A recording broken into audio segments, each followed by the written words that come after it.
Саламатсыздарбы, урматтуу угармандарым.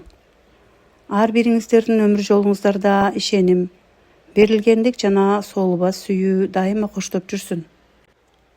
Бүгүн сиздерге турмуштун эң катуу сыноосуна туш болсо да, сынбай, турмуштун ачуу соккусуна көкүрөгү менен тосуп өткөн атанын жана энелик мээримден эрте ажыраган балдардын кареке жашалдырган аянычтуу да, сыймыктуу да окуясын сунуштайм. Жаштыктын жалыны жана тунук сүйүү. Айылдагы эң сулуу, көзөрү чолпон жылдыздай жанган Назгүлдү Мурат биринчи көргөндө эле ашык болгон. Жазгы жуп-жумшак шамал согуп турган айылдын четки көчөсүндө Назгүл суудан кайтып келе жатканда Мурат ага жардам берип, экөөнүн биринчи сүйлөшүүсү башталган эле. Мурат карапайым, эмгекчил, колунан көөрү төгүлгөн уста бала болчу. Ал эми Назгүл шаарда окусам, чоң турмушта жашасам деген кыялдары бар сулуу кыз эле. Экөөнүн сүйүүсү тез эле тутанып, Мурат ага күн сайын талаа гүлдөрүн тартуулап, келечектеги таттуу кыялдары менен бөлүшчү. Мураттын аруу сезимине арбалган Назгүл да ага турмушка чыгууга макулдугун берди. Экөөнүн тою айылдагы эң чоң кубанычка айланып, 2 жаш түбөлүк бирге болсун деген ак баталар берилди. Үй бүлө кургандан кийин алгачкы жылдары бактылуу өттү. Элдияр туулганда Мураттын кубанычында чек жок болуп, ата болуу бактысына бөлөндү. Арадан көп өтпөй кызы Айбийке жарык дүйнөгө келди. Бирок турмуштун оорчулугу, күнүмдүк жетишпестик жана акчанын тартыштыгы эшик кага баштады. Жубайы Назгүл шаардагы курбуларынын жыргап жашаганын көрүп, айылдагы карапайым жашоого, кир жууп, нан жапканына нааразы боло баштады. Мурат, шаарга көчөлүчү, мен мындай жашоодон тажадым. Акчаң эч нерсеге жетпейт деп күн сайын нааразычылыгын билдирчү болду. Мурат болсо күнү түн иштеп, сабыр кыл Назгүл, балдар кичине чоңоюшсун, шаардан да үй алабыз деп жубатчу. Бирок Назгүлдүн жүрөгүндөгү нааразылык күндөн күнгө күчөп, ичинде өкүнүч пайда боло берди. Айыл үстүн боз туман каптап турган көз эртең мененкиси Мурат үчүн эч качан унутулгус кара күнгө айланды. Ал күнү Мурат жумушка кетерде Назгүлдүн кабагы бүркөө, өзү үнсүз жүргөнүнө анча маани берген эмес. Кечинде жумуштан чарчап келгенде үйдө жымжырттыгы күмсүрүп жатты.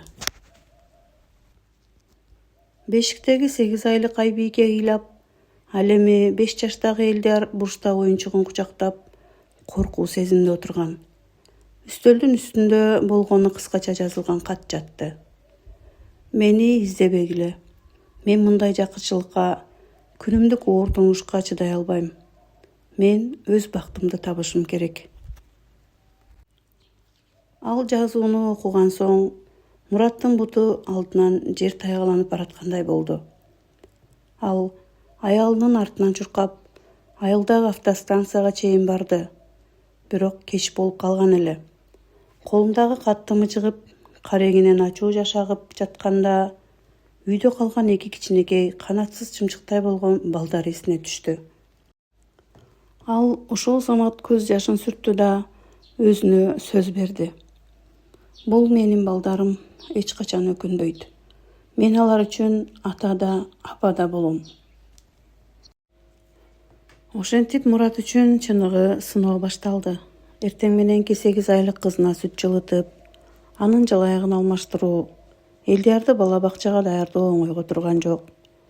Айылдагы айрым туугандары, жашсың Мурат, балдарды балдар үйүнө өткөрүп тур, же апаңа бер, өзүң жаңыдан үйлөн деп кеңеш беришти. Бирок Мурат алардын сөзүн кабыл алган жок. Курулушта оор иштеп, түнкүсүн таксиде жүрүп акча тапты. Мээнети катуу, уйкусу аз болду. Анысы аз келгенсип бир күнү түнү Элдияр уулу катуу ооруп, табы 40 градуска чыгып кетти. Мурат эмне кылышын билбей, бир колунда сүт бөтөлкөсү менен ыйлаган кызын жонуна таңып, табы көтөрүлгөн уулун кучактап, жөө карды жиреп ооруканага чуркады. Ошол түнү оорукананын коридорунда балдарын кучактап отуруп, алардын апасы үчүн да, өзү үчүн да ачуу көз жаш төктү.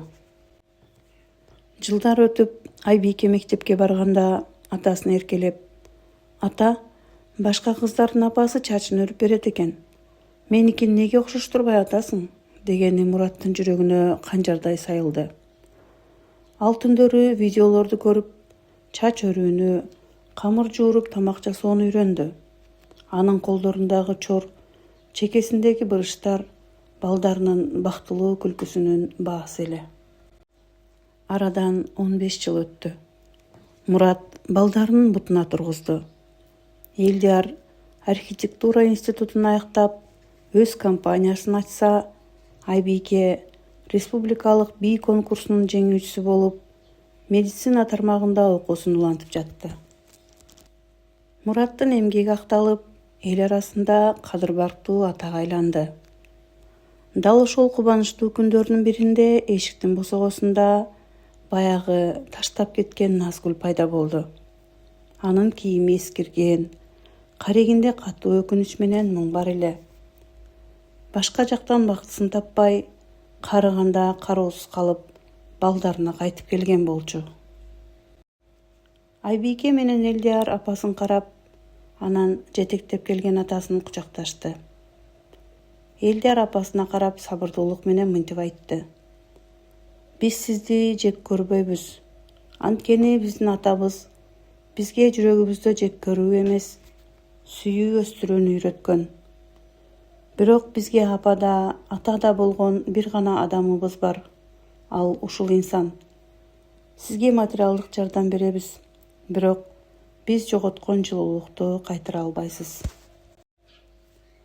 Мынакей урматтуу угармандарым, чыныгы энелик же аталык бээрим канда эмес, кылынган эмгекте, төгүлгөн маңдайдагы терде жана чексиз сүйүүдө экенин турмуш дагы бир жолу далилдеди. Ар бир бала ата эненин мээримине бөлөнүп өссүн. Эч качан наристелер кароосуз калбасын. Ар бириңиздердин үйүңүздөрдө ынтымак жана береке өкүм сүрсүн. Кийинки таасирдүү баяндарда көрүшкөнчө аман эсен туруңуздар.